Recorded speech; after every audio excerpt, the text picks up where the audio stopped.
manifestation หรือการทำให้สิ่งนั้นปรากฏ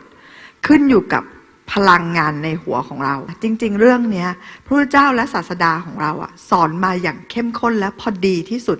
ในทุกศาสนาเลยยกตัวอย่างเช่นพระเยซูไปเจอเปโตรซึ่งเขาเป็นชาวประมงที่เก่งมากแล้วออกหาปลามาทั้งคืนโดยที่ไม่ได้ปลาเลย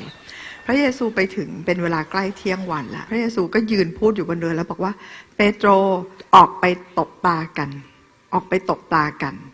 ทันทีที่เปโตรได้ยินนะคะเขาไม่มีคำถามหรือข้อสงสัยเลยว่าไม่นะฉันหาปลามาทั้งคืนในช่วงที่เวลาหาปลาง่ายที่สุดยังไม่ได้เลยแล้วนี่มันกลางวันตอนเที่ยงปลาไม่ขึ้นหรอกเขาไม่มีความลังเลสงสัย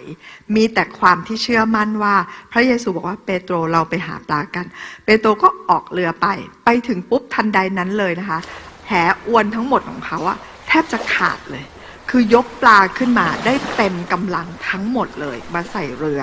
จนเรือโอ้โหแทบจะรับน้ำหนักไม่ไหวเปโตรก็เลยได้แบ่งปลาทั้งหมดไปให้กับเพื่อนบ้านในทุกเรือเลยเพื่อให้เรือของตัวเองสวยงาม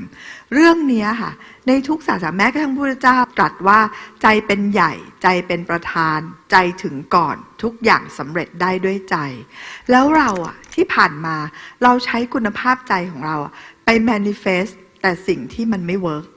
เราพร่ำบ่นเรื่องคนใช้เรื่องคนงานเรื่องแฟนเรื่องสิ่งต่างๆเกี่ยวกับคนต่างๆอย่างเสียเวลามากเหมือนเราเอามีดผ่าตัดไปผ่าฟืนที่มันไม่มีประโยชน์อะไรเลยแต่จากวันนี้เราจะรู้เลยว่าแน่นอนอุปสรรคเข้ามาในชีวิตคนเหมือนคนดีเดินออกไปฝนตกก็เปียกเข้าป่ายุงก็กัดเท่ากันกับคนชั่วแต่คนดี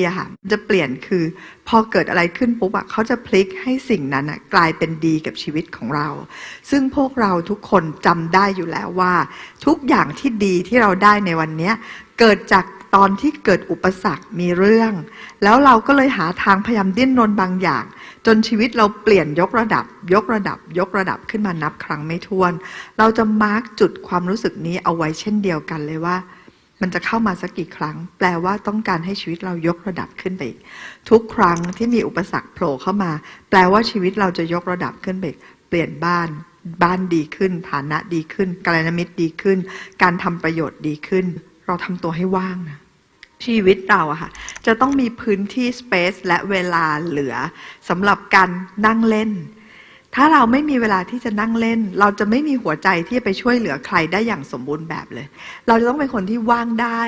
นอนเล่นได้นอนกลางวันได้อย่างไม่รู้สึกผิดนอนอ่านหนังสือเดินถือหนังสือไปมาในบ้านแล้วก็เปิดอ่านหน้า2 หน้าเช้ากลางวันสายบ่ายเย็นเป็นคนที่รู้สึกสบายใจที่จะว่าง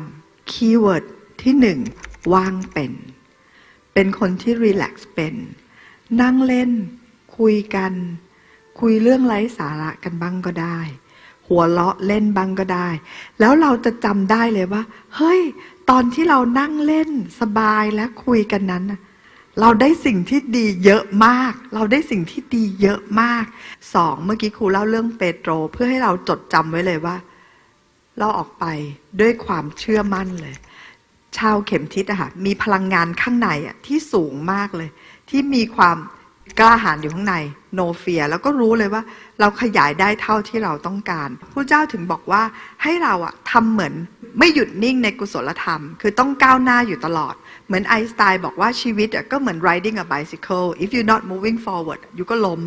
เพราะฉะนั้นตลอดเวลาในชีวิตถ้าเราไม่พัฒนาตัวเองแต่ละวันจากวันนี้ไปเราเป็นคู่แข่งของตัวเองเมื่อวานวันนี้เรานิสัยดีกว่าเมื่อวานอย่างน้อยนิดนึงวันนี้เรามีความสุขง่ายขึ้นอย่างน้อยนิดนึงตอนนี้พวกเราก็จะเห็นคนให้กำหนดเป้าหมายกันหลายอย่างใช่ไหมคะเราก็ฝึกที่จะกำหนดเป้าหมายแบบเบสิกก็ได้คือมีสิ่งต่างๆปรากฏขึ้นมีไทมิ่งมีจำนวนเงินมีระยะเวลามีกลยุทธ์มีขั้นตอนในการทำแต่ในที่สุดแล้วเราจะต้องล้อมกรอบมันด้วยภาวะแห่งความรู้สึกเพราะว่าไม่อย่างนั้นนะคะคนในโลกปัจจุบันนี้พวกเราจะเห็นเพื่อนไหมคะที่เขาโพสต์ Facebook กันว่าจะมีเป้าหมายนู่นเนี่ยแต่เราพบว่าถ้าเขาไม่กำกับไว้ว่าจะรู้สึกยังไงใจมันจะแห้งนะใจมันจะแห้งเพราะฉะนั้นจากวันนี้ไปใจจะต้องฟูถ้าเราตั้งเป้าหมายให้เป็นคนอยู่ในภาวะจิตที่มีความสุขตลอดเวลา no matter what เป็นคนที่มีทรัพย์เหลือเฟือที่อยากจะทำอะไรก็ได้ทำตลอดเวลาเป็นคนที่ให้ความรักกับผู้อื่นให้ความโชคลาภโชคดีผู้อื่นได้ตลอดเวลาใครได้สัมผัสเราเขาจะรวยขึ้นมีความสุขขึ้นแล้วเรารู้สึกเป็นที่รักแบบเนี้ยตลอดเวลาพอเรากำหนดเป้าหมายเป็นภาวะแห่งจิตเราได้ทันทีเลยนะเราสามารถได้มันเดี๋ยวนั้นทันที